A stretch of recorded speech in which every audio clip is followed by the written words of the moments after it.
The town of Ferdinand announces its recreation program schedule for kids. I sit down with Natalie Ingram and Cassie Wortman to talk about barrel racing and a special Perry County 4-H Fair edition of Inform.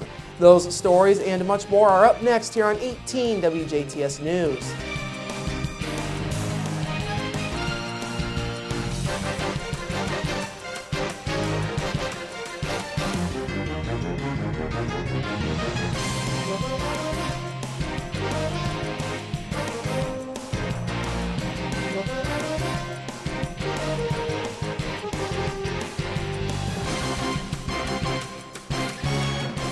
Hello, I'm Bradford Raths. In your news, last night the Holland Town Council was introduced to the town's new fire chief. 33-year-old Adam Chambers, a 9-year veteran of the Holland Volunteer Fire Department, was recently named the department's new chief. Chambers replaces former Chief Greg Englert, who had been in the top spot for the last 7 years. Chambers is a state fire instructor and a first responder.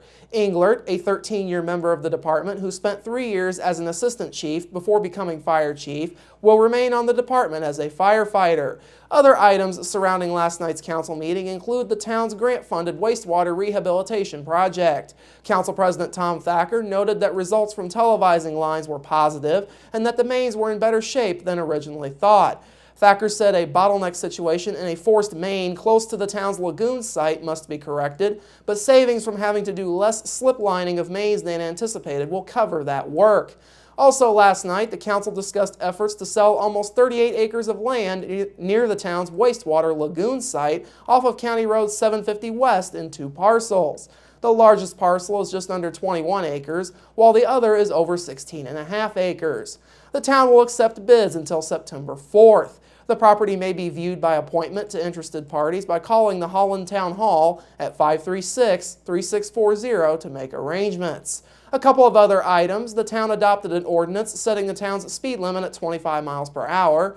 And finally, the council noted several property owners who are in violation of Holland's weed ordinance that will be receiving letters in the mail. The notices will state that weeds must be mowed or citations will be issued. A local hotel has changed ownership once again. The Jasper Inn and Convention Center is now a Ramada Hotel, putting it under the Wyndham Hotel Group's umbrella.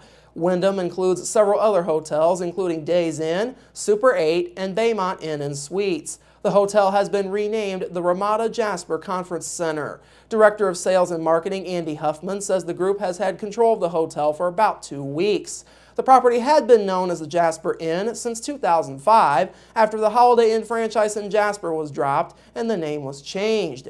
New signage and amenities, such as new linens for each room, will soon be put into place. With the movement on the recently passed healthcare laws, people are in need of being prepared for changes in the system that will most affect their lives. Enrollment for the exchange part of the new healthcare system is set to begin in October of this year.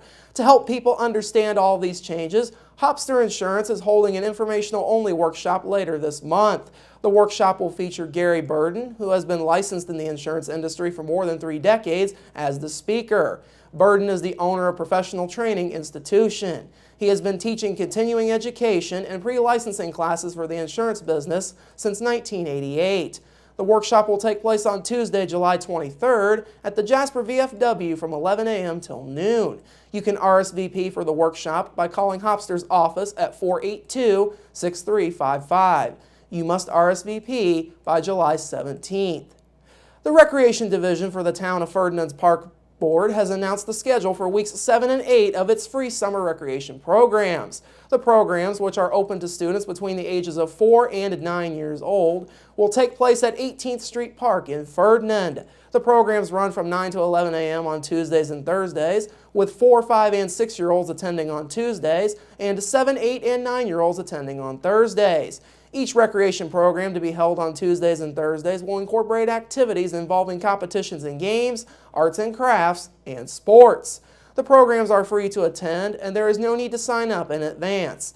The events over the next 2 weeks will include Tuesday, July 16th, homemade ice cream, tissue paper craft, and relay races, and on Thursday, July 18th, homemade ice cream, tissue paper craft, and basketball. Week 8 activities on Tuesday, July 23rd will be bingo, sand art, and dodgeball.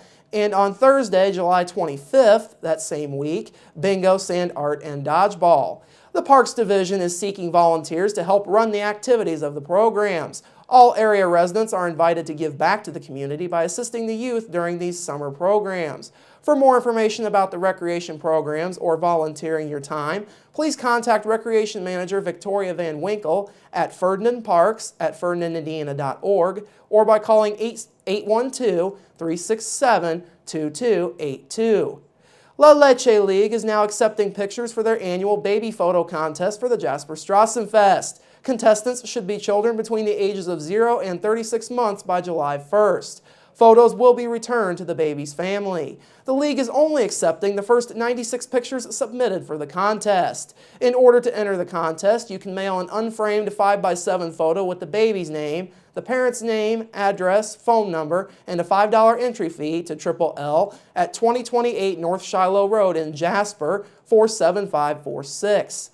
You can also drop off the pictures and information at Winkler's Natural Foods in the 1100 block of Newton Street in Jasper. Several cash prizes are being handed out this year, including a $200 cash prize courtesy of Dr. Norma Kryline, a $150 cash prize courtesy of Jasper Pediatrics, and several $100 cash prizes. All participants will receive free coupons and will be entered into a raffle. Voting for the contest with cash or checks will take place at the display next to Bridal Boutique on Thursday, Friday, and Saturday, August 1st through the 3rd of Strassenfest from 6 till 10 p.m. Cash or checks made out to Triple L can be sent to Triple L at the aforementioned address on Shiloh Road. All votes must be received by the August 2nd mail-in order to be counted for top prizes. All donations made are tax deductible, and donations by check over $10 will receive a donation letter for tax purposes. For contest information, you can call Karen at 482-5265 or 639-9641. Pictures can be submitted until July 30th or until the slots for the contest are full. Today marks the 5th day of the Perry County 4-H Fair. The fair initially got underway last Friday with the Miss, Mr., and Junior Miss Royalty Contest. Other events held so far at the fair have included a demolition derby, the Explorer Little Miss and Mr. Contest, and a goat show. Today's events at the fair included a livestock skill-a-thon held this morning, a visit from the Indiana State Fair Queen late in the afternoon, and the Beef Cattle Show that is just now underway. Other events set for the Perry County 4-H Fair include a farm safety program, go-kart races, and mud drags. The fair is set to end on Saturday. Coming up after the break, my interview with Natalie Ingram and Cassie Wortman, plus your local forecast, sports with Kurt Guxell, and Inform on scene at the Perry County 4-H Fair. That's all up next here on 18 WJTS News. Local people watching local people.